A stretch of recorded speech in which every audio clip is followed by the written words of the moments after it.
کچھ گناہ ایسے ہیں کہ جو اتنے برے نہیں، مگر گناہ کے بعد کچھ کام بندہ ایسا کرتا ہے جو اور برے ہوتے ہیں۔ مثال کے طور پر گناہ کر کے خوش ہونا، خوشی منانا کہ میں نے بڑے کامیابی سے فلاں گناہ کیا، اللہ نے کسی کو پتہ نہیں چلنے دیا، یہ گناہ سے بڑا گناہ ہے۔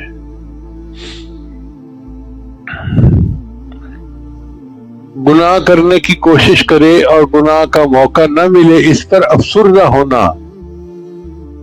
یہ گناہ سے بڑا گناہ ہے۔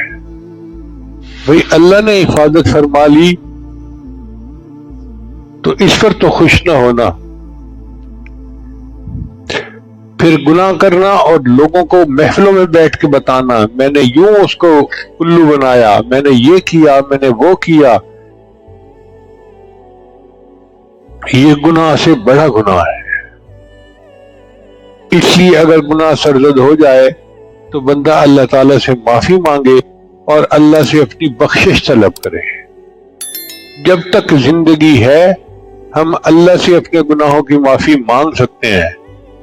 جب روح نکل گئی پھر اس کے بعد یہ توبہ کا مسئلہ ختم ہو گیا، پھر اپنے اعمال لے کر قبر میں جانا پڑے گا، حشر میں جانا پڑے گا اور اللہ کا سامنا کرنا پڑے گا۔ اللہ تعالیٰ ہمیں محفوظ فرمائے اور قیامت کے ان کی ذلت سے ہمیں اللہ تعالیٰ نجات عطا فرمائے،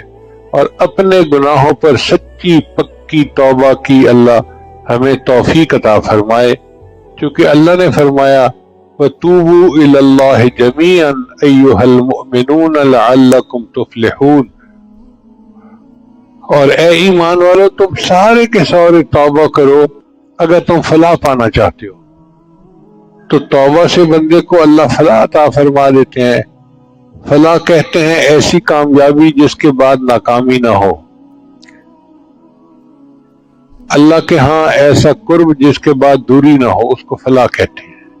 اور یہ توبہ کرنے والے بندے کو اللہ عطا فرما دیتے ہیں۔ ہم دعا کرتے ہیں کہ اللہ ہمیں یہ بھی عطا فرمائے